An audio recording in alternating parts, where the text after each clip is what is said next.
ছোট্ট একটি দেশ কি সত্যি তাদের চোখে চোখ রাখার সাহস দেখাচ্ছে, নাকি পতঙ্গের মতো আগুনের দিকে ঝাঁপ দেওয়া ছাড়া তাদের আর কোনো পথ খোলা নেই? ওয়াশিংটন যখন কারাকাসের দিকে যুদ্ধের দামামা বাজাচ্ছে, ঠিক তখনই ভেনেজুয়েলার মাটি থেকে উঠে এলো এক চমকে দেওয়া তথ্য।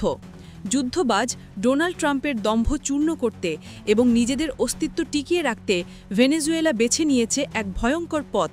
প্রথাগত সম্মুখ সমরের বদলে তারা হাঁটছে রক্তক্ষয়ী গেরিলা যুদ্ধের কৌশলে। বার্তা সংস্থা রয়টার্সের অনুসন্ধানে উঠে এসেছে এক চাঞ্চল্যকর তথ্য।